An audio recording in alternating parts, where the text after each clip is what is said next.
Bismillahirrahmanirrahim. Assalamualaikum warahmatullahi wabarakatuh. Alhamdulillah amma ba'du. Perkenalkan, saya Syahrul Alam Aziz, mahasiswa semester 3, program studi Bahasa dan Sastra Arab, Fakultas Usuluddin dan Humaniora, Universitas Islam Negeri K. Haji Ahmad Siddiq Jember. Dalam hal ini, izinkan saya untuk mengumpulkan video terkait tugas UAS akhir mata kuliah Tarikh Adab yang diampu oleh Al-Ustadz Iqbal Bulgini. Dalam hal ini saya akan menjelaskan tentang perkembangan sastra Arab pada era atau pada periode jahiliyah. Sebelum itu, hendaknya kita ketahui bersama-sama bahwasanya periode jahiliyah atau era jahiliyah itu adalah era di mana sebelum adanya atau sebelum hadirnya Islam. Kalau kita kaitkan dengan waktu atau kapan era jahiliyah itu, kita bisa katakan bahwa era jahiliyah itu terjadi pada sekitar abad ke-5 atau ke abad ke-6 Masehi. Mengapa demikian? Karena sebagaimana data yang saya kumpulkan dan saya pahami dari berbagai artikel dan makalah, bahwasanya Islam mulai masuk di Jazirah Arab sekitar abad ke-7 Masehi, seperti itu. Jadi kemungkinan besar periode atau era jahiliyah di Jazirah Arab ini terjadi sekitar abad ke-5 atau sampai abad ke-6 Masehi, seperti itu. Dalam hal ini sastra lisan sangatlah berkembang pada periode jahiliyah ini. Mengapa dikatakan demikian? Ayo syabab, dikarenakan pada era ini literasi itu sangatlah minim. Tidak banyak orang atau masyarakat di Jazirah Arab yang dapat baca dan tulis. Sehingga karena mereka itu tidak mahir dalam baca dan tulis, maka kebudayaan mereka tuh berbentuk oral, berbentuk lisan. Nah, sehingga berkembanglah sastra ini disebabkan karena kurangnya atau minimnya literasi masyarakat Jazirah Arab ketika itu, pada abad itu. Kemudian mengapa sastra Arab juga berkembang pesat pada periode atau era jahiliyah ini? Yang pertama, karena sistem politik pada era atau periode jahiliyah ini belum berbentuk satu negara kesatuan. Jadi tidak seperti pada negara Indonesia umpamanya.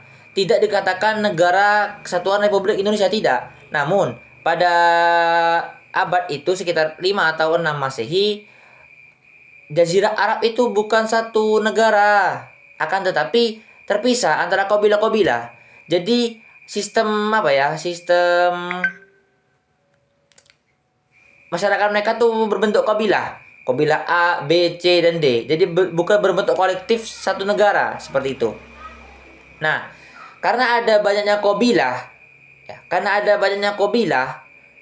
maka fanatik orang atau anggota satu kabilah itu sangat tinggi, yang menyebabkan mereka itu bisa istilahnya itu sangat menjunjung tinggi kabilahnya. Apapun yang terjadi, pokoknya kabilah itu harus terpandang baik, harus dipandang baik, harus dipandang lebih baik daripada kabilah lainnya, seperti itu. Dan juga kita ketahui bersama bahwasanya Jazirah Arab pada periode itu atau letak geografis Jazirah Arab itu ada di gurun, yang mana gurun itu beriklim panas. Dan kita ketahui bersama juga bahwasanya di daerah gurun itu minim sekali adanya air. Sedangkan air adalah sesuatu komponen penting yang dibutuhkan oleh setiap manusia. Jadi, karena perebutan kekuasaan ini, perebutan tempat yang paling baik, perebutan tempat kabilah yang paling sistematis lah. Maka di sini adalah persaingan atau konflik antar kabilah-kabilah seperti itu. Nah, konfliknya ini berbentuk adu sastra, adu puisi. Jadi mereka itu bukan bukan langsung main fisik, tidak. Akan tetapi mereka itu saling melontarkan, saling balas-membalas puisi seperti itu. Dan di satu kabilah itu terdapat satu orang yang ditinggikan atau yang dianggap penyair handal. Misal di kabilah A, ada si fulan yang mana pandai membuat puisi, lalu dapat memilih kosakata dan menyesuaikan tema puisi dengan keadaan sekarang. Nah, si fulan ini akan menjadi juru bicara dari kabilah A. Begitupun juga dengan kabilah B. Dengan adanya kabilah B ini, pasti juga ada satu orang yang menonjol atau yang dijadikan sebagai jubir. Dan pasti juru bicara ini diambil dari seseorang yang paling mahir dalam mengolah kata atau membuat puisi Arab seperti itu. Dan juga sebagaimana saya baca-baca dan saya pahami bahwasanya era atau periode jahiliyah ini merupakan era atau periode paling berkembangnya, maju-majunya pesat-pesatnya sastra Arab. Bahkan dikatakan juga bahwasanya pada periode jahiliyah ini sastra Arab itu sudah mencapai puncak keemasannya. Berarti paling tinggi, paling bagus sudah pada era ini dibandingkan dengan era-era setelahnya. Karena ini adalah era puncak tidak dibatasi dengan norma-norma atau dengan ketentuan tertentu. Jadi masyarakat Jazirah Arab itu bebas mengungkapkan ataupun mengekspresikan yang ada dalam pikirannya ke dalam bentuk lisan, ke dalam bentuk puisi, ke dalam bentuk sastra seperti itu. Oleh karena itu disebutkan juga bahwasanya pada era jahiliyah ini adalah era keemasan atau era paling gencar-gencarnya, paling maju-majunya sastra Arab seperti itu. Kita juga ketahui bersama bahwasanya yang berkembang pada masa atau pada periode jahiliyah ini bukan hanya puisi saja, akan tetapi berkembang juga prosa yang ada di era atau periode jahiliyah ini. Yang mana prosa itu bisa berbentuk puisi atau khitobah kita sebut, ada amsal atau peribahasa, dan juga ada wasoya atau wasiat-wasiat. Namun perkembangan prosa tidak sepesat atau tidak segencar perkembangannya puisi, hanya berkembang biasa saja. Kemudian kita beralih pada tokoh ataupun orang yang terkenal pada era jahiliyah ini yang bernama Imru al-Qais. Sebagaimana kita ketahui juga bahwasannya pada era jahiliyah ini dikenal dengan pasar ukas atau suqul ukas. Nah, di pasar ukas ini terjadilah perlombaan kompetisi para penyair dari seluruh penjuru dunia.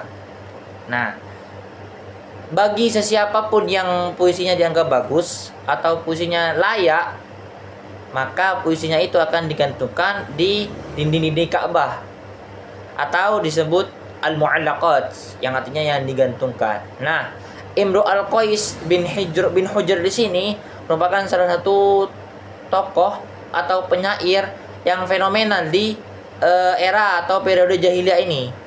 Yang mana yang paling terkenal dari karyanya adalah Mu'allaqah Imru al-Qais. Saking terkenalnya ya. Adapun sedikit kutipan bait yang beliau ciptakan yaitu seperti ini.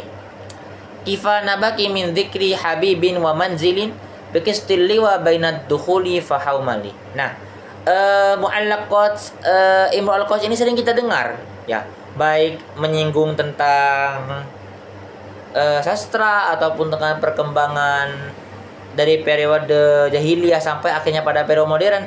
Ini Mu'allaqat Imru al-Qais sangat sering disebut karena memang sefenomenal itu, terkenal itu Mu'allaqat karya Ibnu al-Qais bin Hujr ini.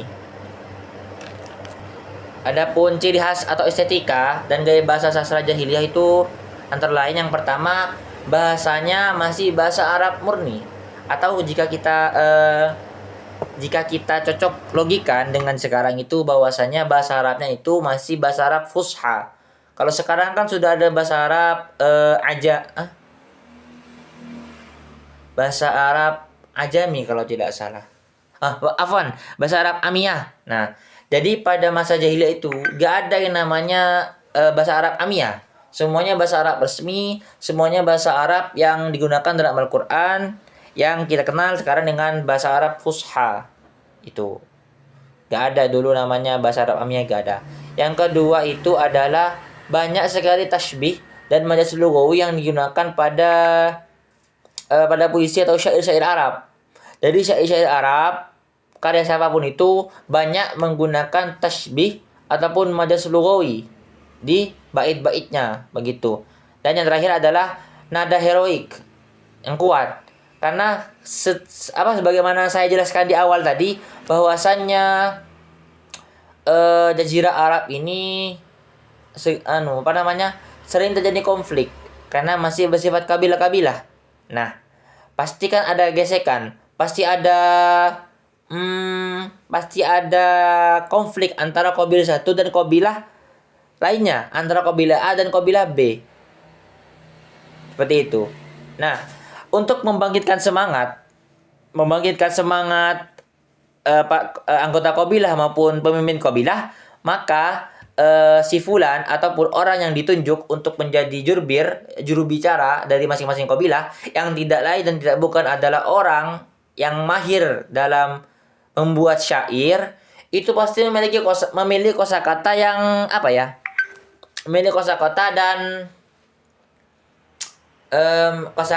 dan tema puisi yang dapat membangkitkan semangat, seperti halnya puisi pujian kepada kepala suku atau kepada kabilahnya sendiri, ataupun menghina kabilah lain, kabilah musuhnya, rivalnya, ataupun juga puisi tentang kepahlawanan yang mana menjunjung tinggi, misalnya di dalam kabilahnya itu kepala sukunya begini begini seperti itu.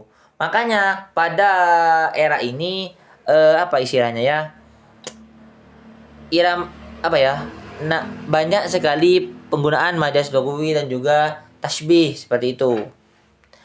Dan yang terakhir adalah kesimpulan dari semua ini bahwasannya perkembangan sastra Arab pada era jahiliyah itu sangatlah pesat. Tidak bukan disebabkan karena faktor sosial, politik, dan budaya. Yang mana saya jelaskan tadi bahwasanya kondisi faktor sosial di Jazirah Arab ketika itu adalah masyarakatnya itu tidak terkumpul menjadi satu, yang mana hidupnya masih nomaden, berpindah-pindah, dan masyarakatnya terpisah atau terpecah menjadi beberapa suku seperti itu. Nah, adapun budaya mereka itu tidak mengenal luas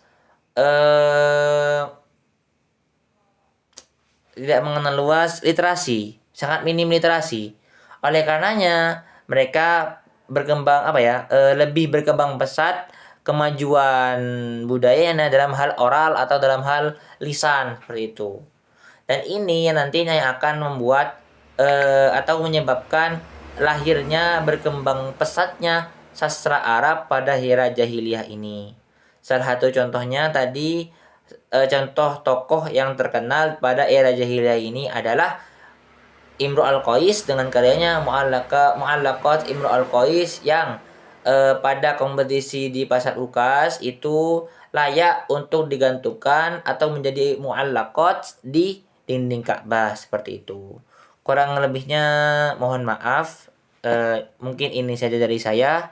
Syukron lakum jami'an. Syukron ala husni istima'ikum wa ihtimamikum ilayya. Wassalamualaikum warahmatullahi wabarakatuh.